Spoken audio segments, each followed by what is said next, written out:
Let's go! And before you can even say anything, check out my IG and all my social medias, and I'll prove to you that Daddy, chill. Sean permanentes, porque si no lo son, corren el Bars. Alright, what's up guys? Welcome back. Today we're gonna look at some more art tips on TikTok to see if we can't find some real gems that we can live by for the rest of our lives. And if you like any of the art tips that are being shown in this video, go follow those artists, go give them some support. Now before we go any further, I want to mention the sponsor of this video, which is NordVPN. A VPN is great for security and privacy on the internet. By hiding your IP address, it shields your data from snoopers and cyber attacks. But the protection scope of VPNs is limited. This is where NordVPN's major upgrade, Threat Protection, comes into play. Threat Protection blocks intrusive ads and web trackers. When a user downloads a file, Threat Protection inspects it for malware. It automatically scans URLs and blocks malicious ones. With these advanced anti-malware capabilities, NordVPN has become more than just a VPN, it's now a very powerful cybersecurity tool. And Threat Protection not only protects user devices, it also protects the users themselves. The ability to block trackers helps the user avoid online spies and stalkers, which is why I use it to hide from you guys, because I know people be coming after me after those roasting videos. And today NordVPN is giving you guys a 2-year subscription with 1 month free at a huge discount. Plus, you get threat protection with a NordVPN subscription, so you can be protected like me. If you're interested, I have a link in the description at nordvpn.com/samdoesarts. Go check out the link, guys. It's good for you. It also helps feed me and my village. That is nordvpn.com/samdoesarts. Me, after tracing my own hand because I work smarter, not harder. You did what? You didn't know. Oh my god. Okay, anyways, there's something that we can actually learn here. If you don't know how to draw a hand, you have a hand, so you can use that as your own reference. And you know what? That's really smart. I'm glad you used your own hand as a reference, but why did you trace it? Don't just trace it. Believe it or not, the more you draw something, the more it's gonna be ingrained in your mental library. And eventually, when you evolve from baby to human, you're gonna be able to draw these things from imagination. Practice. Nobody's gonna know. Oh my god. Nobody's gonna know. They're gonna know. How would they know?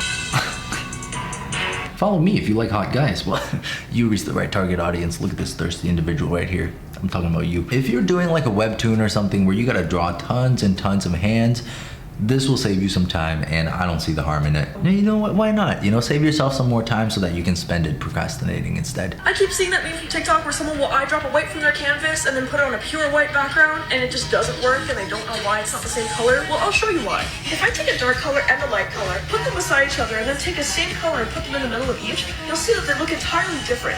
This is because color context matters. It matters so much. This is why when you're putting down colors, you gotta think about all the colors surrounding it, their values, their hue, and how they affect the color that you're actually putting down. Everything's gotta work really harmoniously, and it's a beautiful dance of colors. It's a dance. Anyways. Here are things I wish I knew when I first started drawing. If you're using colored pencils like me, you have to layer them until they're smooth. Otherwise, the color will be blocky and not blended. You can layer by applying very light pressure. Using marker for a base will help speed up the drawing process by a lot. However, the marker has to be alcohol-based like a Copic or Arteza marker. Here are a list of marker brands that are alcohol-based.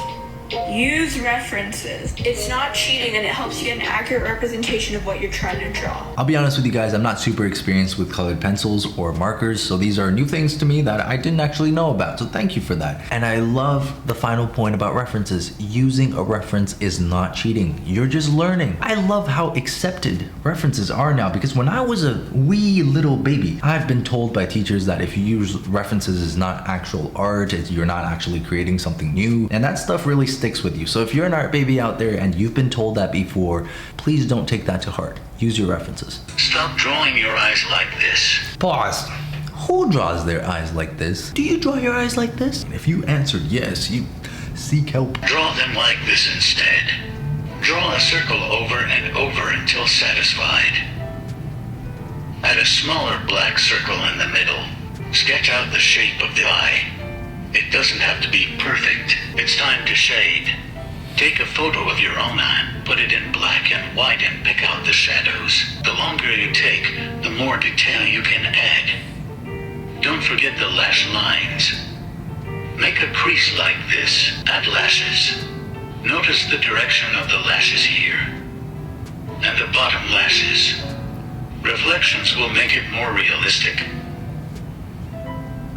Ta-da! Oh my god. Ta-da. Okay, when I first saw your process, I was not very convinced. I was like, what is this person doing? But the final result actually looks really, really good. So, props to you. And also just a piece of advice for anybody trying to draw realistic eyes. The lashes actually start to disappear as you get to the inner corner of the eyeball. So make sure they're not all even in length, okay? Have some variation. They get longer towards the outside of the eye. Ways to improve your drawing skills. Number 1, throw out your pencils. Okay, don't actually throw them out, but try drawing with pen instead.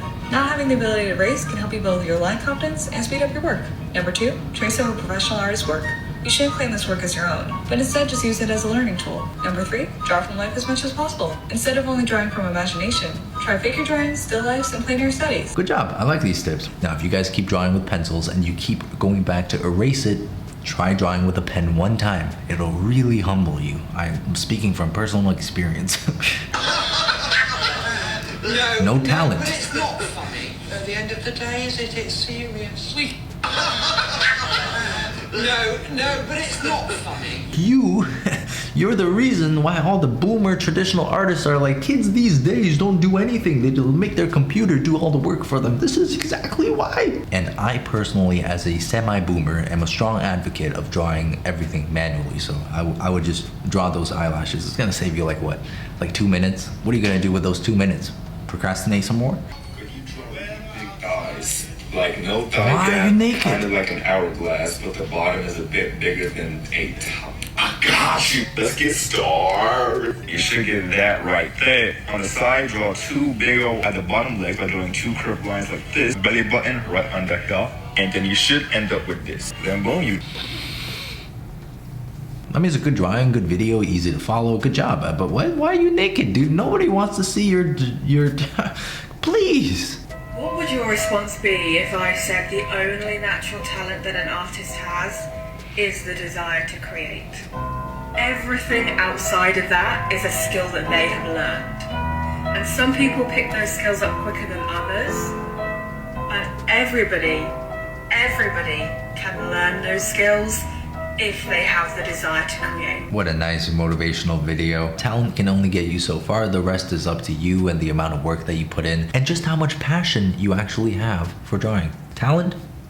Overrated.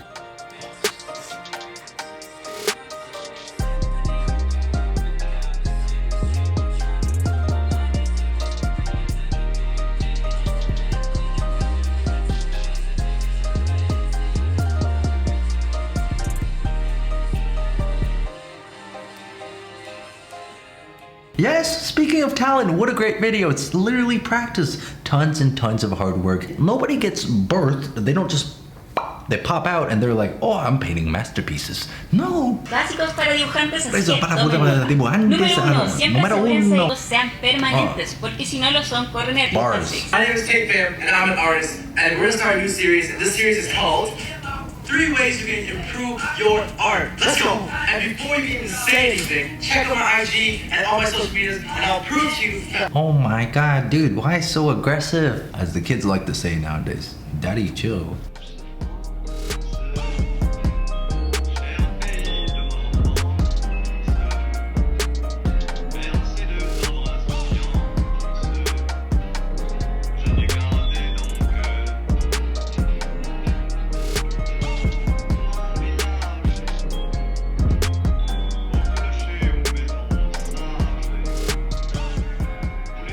What? Dude, that's so sick. See, this is why I love TikTok. Every once in a while, you see one of these videos and you're just like, man, how did you even think of that? That's fantastic. I painted the same reference photo every year for the past 3 years. Oh, okay, I wanna see this. I wanna see this.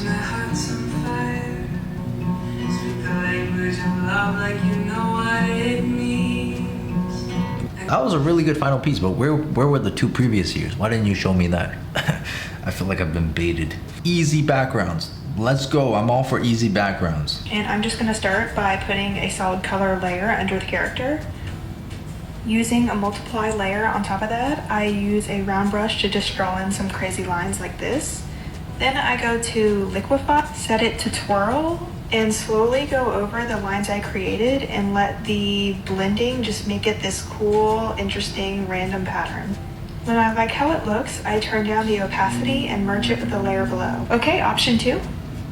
Wait a minute, that was kind of sick. I set my brush to grid, which is under textures, and fill in the background on top of a new blank layer. I create a drop shadow by duplicating the character and using a clipping mask to fill it in solid.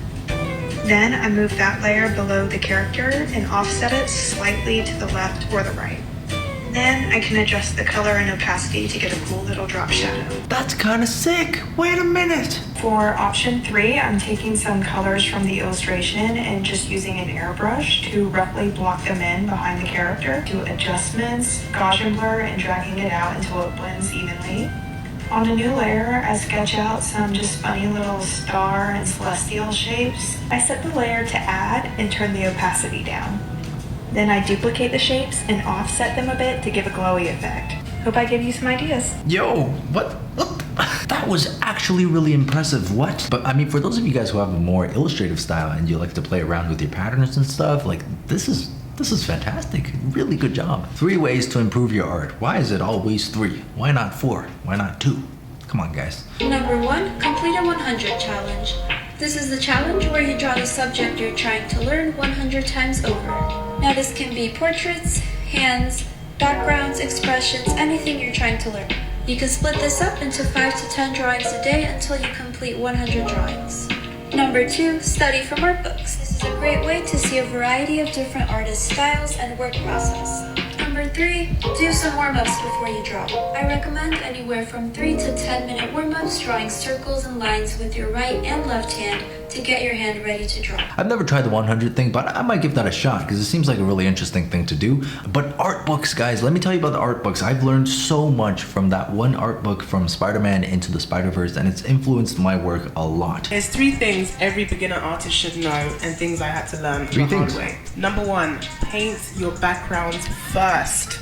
Whether you're painting on glass or canvas or leather or whatever it is you're painting on, paint the background first. Number 2, cheap brushes will have an impact on your artwork. Cheap brushes after a short period of time will start to look like this. The bristles will be out of control. Lastly, number 3, the most important lesson I had to learn as an artist. Realism isn't for everybody. Your picture does not have to look like an exact photo or replica of your reference. Get creative, find your art style, be a great artist. Really good video, excellent tips. Painting backgrounds first is something that I'm always doing in every single one of my paintings. Doesn't matter if it's traditional or digital. And if you happen to be a traditional artist, invest in your brushes, because I remember when I was painting with cheap brushes back in when I was a child, man, the bristles would keep falling out. Like I would leave a brush stroke and then I had to go back in and pick out the bristle. And then there's a mark left over on the canvas from that bristle and I gotta go over it again. And next thing you know, the brush poops another bristle onto the canvas and I gotta do that. Okay, and for our final video, somebody actually tagged me in the comments in this video, so I feel like it's either gonna be really good or incredible 5x8 technique for drawing a face. Draw 5 squares across the top and 8 squares down. Let's label those numbers across the top and letters down. In E2, draw a circle and another one in E4. Those will be eyes. F3 is the bottom of the nose. The mouth stretches from G2 to G4. Ears go on the outside of the 5x8 box. They go from the top of E to the bottom of F. The eyebrows cover D1 and 2 and D4 and 5. I know what you're thinking, the face is too low. It actually isn't. Just trust the process. Let's do a round head now, and the lower jaw. Now that everything's in position, let's start putting in some details. A triangle for the nose, circles where the cheekbones will go, and another one around the mouth. Let's draw a couple lines where the temples will go, and a big circle for the forehead. The bottom lip goes all the way to the bottom of G, and draw the top lip. Some small ovals for the nostrils, and another one for the chin. Let's start the details in the eyes now. Circles for the pupils and the upper lid. I'm going to darken the eyebrows and draw the other eye.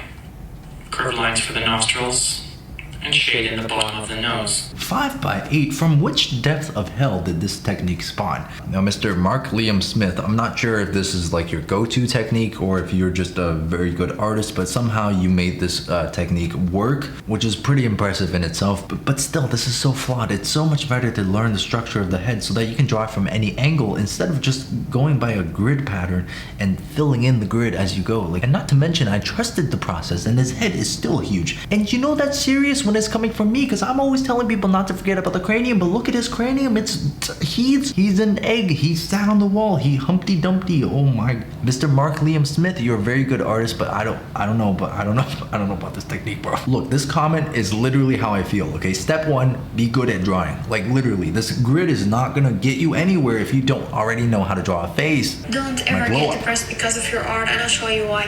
Look at this. This is how I started drawing cartoon characters. This was me trying to draw a human face.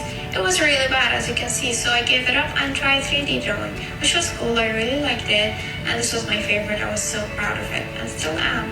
In 2016, I started drawing humans again.